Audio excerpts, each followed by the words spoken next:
Imagina a seguinte situação. Um ativo está sendo negociado a R$ 50. O óbvio é que o que você prefere, pagar 50 ou pagar 48? Muitas pessoas vão preferir pagar 58. Por que que algumas pessoas, e isso realmente acontece, por que que algumas pessoas preferem pagar 52 do que pagar 48? Bom, é simples, porque deve existir algum nível de resistência, por exemplo, no 51,5. Isso quer dizer que se, por exemplo, o preço veio aqui, veio aqui, veio aqui e agora está aqui no 50. Um investidor que esteja analisando o gráfico ele prefere pagar mais caro, mas esperar que o preço confirme um rompimento acima de 51,5, que é esse nível de resistência, porque se ele fechar acima, existe uma chance maior de que o preço continue subindo. Se ele comprar no 50, talvez chegue aqui e já caia de novo. E ele acabe perdendo dinheiro. Essa é a importância de suportes e resistências. E o que é uma resistência? A gente precisa encarar suportes e resistências não como linhas, um número exato, mas zonas de suporte ou de resistência. Uma resistência, então, é uma região, uma zona, onde existe um acúmulo de oferta. Como assim? Quer dizer que nessa região aqui, nesse nível, existem muitas pessoas, muitos investidores interessados em vender. Eles imaginam que se aqui for 20 e o preço está aqui embaixo, eles imaginam que se o preço chegar até 20, eles consideram 20 um valor justo por esse ativo e vão começar a vender.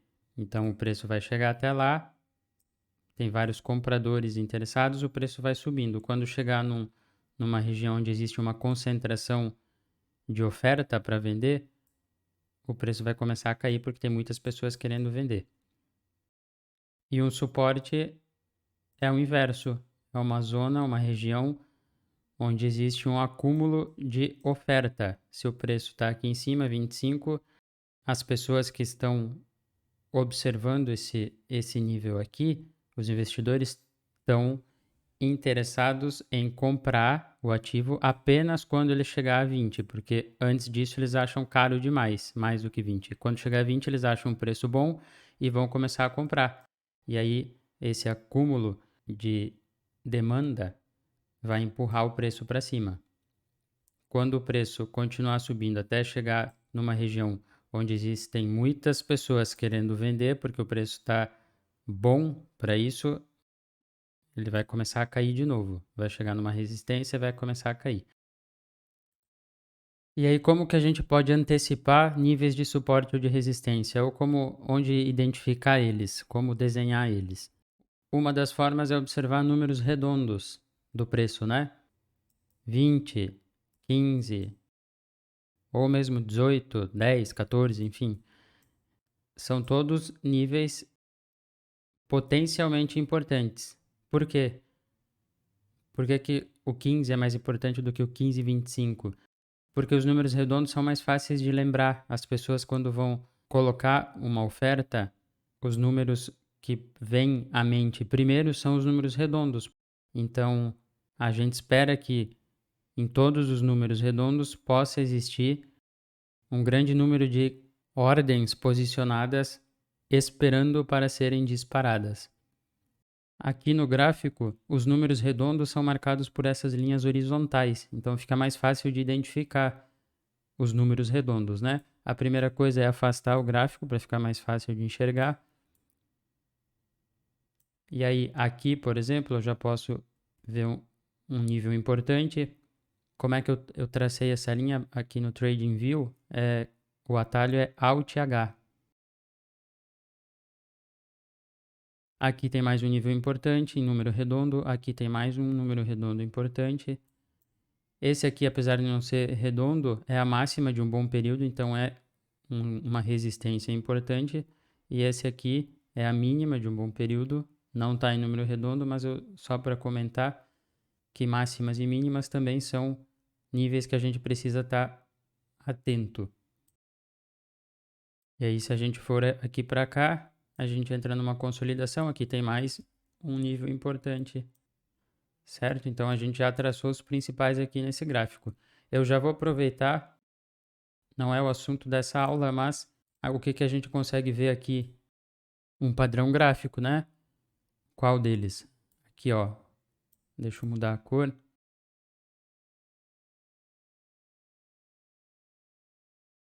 Ombro, cabeça, ombro. Aqui um ombro, cabeça, ombro e a linha de pescoço, que nesse caso é inclinada, que é um padrão de reversão.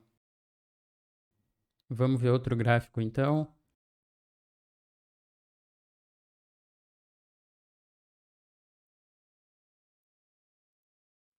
Ó, falando em números redondos, a gente já consegue ver aqui um, aqui tem um importante, aqui tem outro e aqui a mínima, né?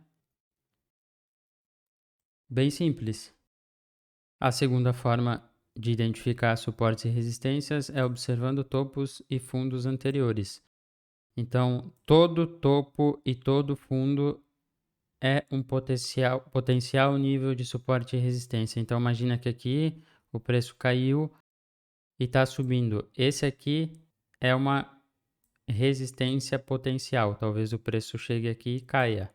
Se ele cair, talvez ele chegue aqui no fundo, mas eles vão ser mais importantes se forem tocados várias vezes. Então, se tiverem vários fundos no mesmo nível, que respeitaram a mesma região de suporte ou de resistência, isso indica para a gente que é uma região mais importante.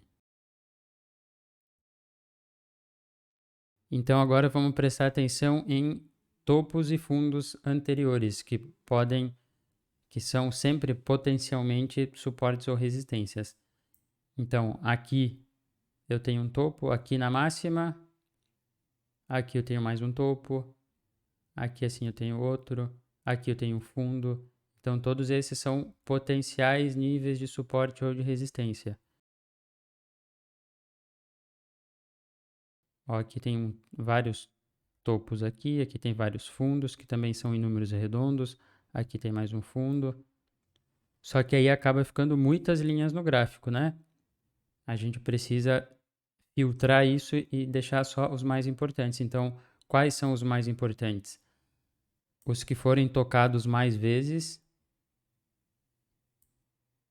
Então, por exemplo, esse aqui foi tocado várias vezes, esse é importante. Esse aqui também foi tocado várias vezes. Ó, 1, 2, 3, 4, 5 aqui, 6, quase 7. Esse aqui foi só uma, então esse aqui eu já posso tirar, que não é tão importante. Esse aqui também não. Esse aqui foi só uma.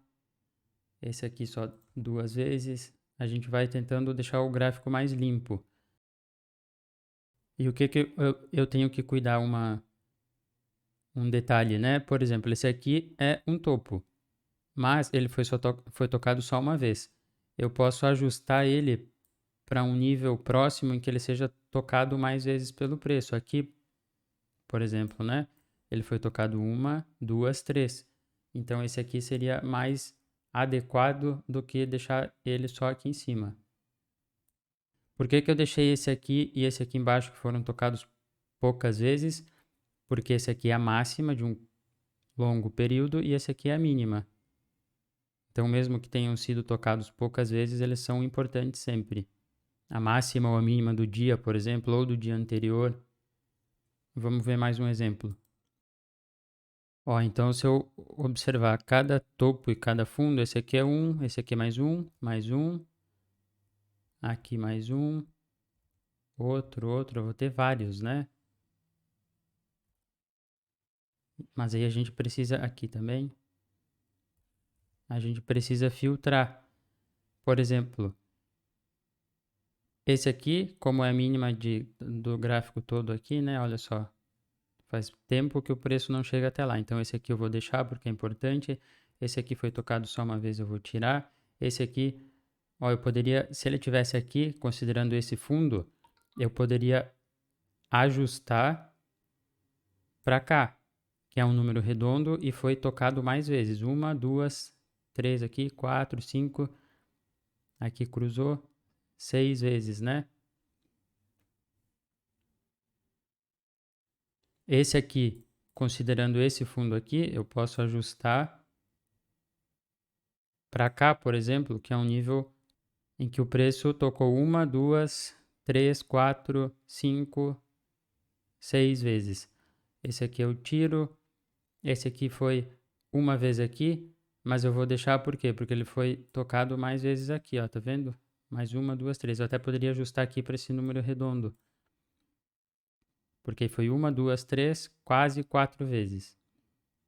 Aqui em cima, vamos limpar tudo aqui só para ver melhor. Esse aqui é o topo mais alto. Eu posso ajustar ele para ser tocado mais vezes. Então, se eu deixar aqui, que também é um número redondo, aqui ele foi tocado 1, 2, 3, 4, 5, 6 vezes. Então, eu já tenho o gráfico mais limpo com os principais suportes e resistências. E a outra forma é identificando máximas e mínimas do dia ou do dia anterior. Enfim, grandes preços históricos, a máxima histórica, a mínima histórica, ou se a gente tiver em day trade, né? A máxima do dia anterior, a mínima do dia anterior, ou do dia atual, se ainda estiver rolando, a abertura do dia atual, o fechamento do dia anterior, são todos valores importantes para a gente ficar de olho.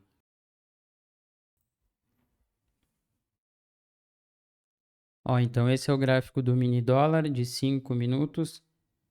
Por exemplo, aqui o dia começou aqui, dia 8. Abriu o mercado aqui. Ele chegou até lá na máxima, depois começou a cair e continuou desenvolvendo. Então eu já posso traçar esse aqui como um nível importante, que é a máxima do dia até agora. E essa aqui é a mínima do dia. Então eu espero que, se o preço chegar até lá em cima, ele vai começar a enroscar. Ou se descer, caso ele descesse até aqui, ele provavelmente ia dar uma enroscada antes de romper. E ele acabou fechando aqui, que também é um nível importante para o próximo dia. Então, antes de abrir o mercado, no dia seguinte, eu já posso marcar o dia anterior, como é que foi. Aqui foi a mínima, ou poderia deixar aqui também, onde o preço tocou mais vezes. Aqui foi a máxima, ou também poderia deixar aqui, onde ficou mais vezes e mais próximo desses outros topos aqui. E aqui foi o fechamento do dia anterior. Então, esses são níveis importantes para ficar atento quando abrir o mercado. Vamos só mais um exemplo no mini índice. Ó, o dia começou aqui, caiu até aqui, então subiu até aqui. Aqui eu já tenho a máxima do dia, a abertura do dia, né? E o fechamento do dia anterior também são níveis importantes. Nesse período aqui, ó, antes de desenvolver o resto do dia, aqui foi a mínima do dia. Então, se o preço cair até lá, eu espero que fique enroscado, que é o que acontece. Enrosca aqui, depois rompe até chegar à nova mínima. E aí fechou o mercado aqui.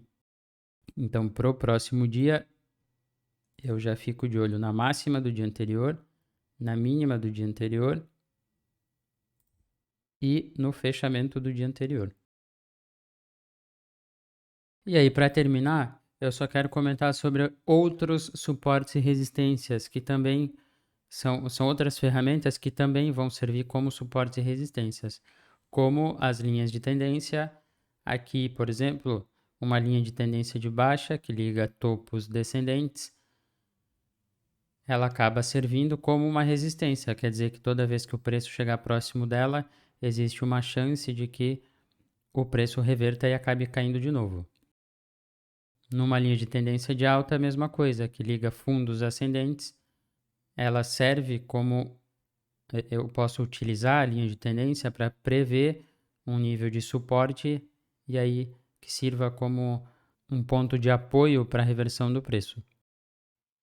Além das linhas de tendência, a gente também pode usar as médias móveis.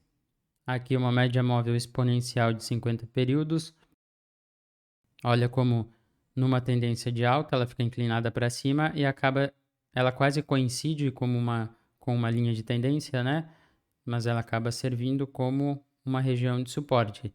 Depois, quando ela inclina para baixo, indicando uma tendência de baixa, eu espero que, quando o preço se aproxima dela de novo, ela sirva como uma resistência. E outra forma que também pode servir como suporte e resistência são as retrações de Fibonacci, que é uma ferramenta que a gente utiliza puxando de um topo até um fundo, os principais topos e fundos, ou de um fundo até um topo, nos movimentos de impulsão, né? O que são movimentos de impulsão? São aqueles a favor da tendência. Então, se aqui eu tenho uma tendência de baixa, os movimentos de impulsão são os movimentos para baixo. E aí eu vou traçar a retração de Fibonacci puxando do topo até o fundo, porque essa é o sentido da impulsão. Eu não vou traçar aqui desse fundo até esse topo, entendeu? É sempre no sentido da impulsão, do movimento de impulsão, no mesmo sentido da tendência. Então, eu vou traçar, por exemplo, aqui desse topo até esse fundo. E aí o preço corrige, olha só, até os 50% da retração, que acaba servindo como uma resistência. E aí o preço cai de novo. Se eu puxar desse próximo movimento de impulsão aqui, desse topo até esse fundo, olha como o preço corrige até 38,2. E aí cai de novo. Aqui fechou o mercado, né? E ele acabou abrindo lá embaixo. Mas as principais retrações são essas, né? 38, 50 e 62. Essas três do meio. Entendido? Então, se você gostou desse vídeo, não deixa de curtir. Se você não é inscrito, se inscreva no canal, ativa o sininho para não perder os próximos e até mais.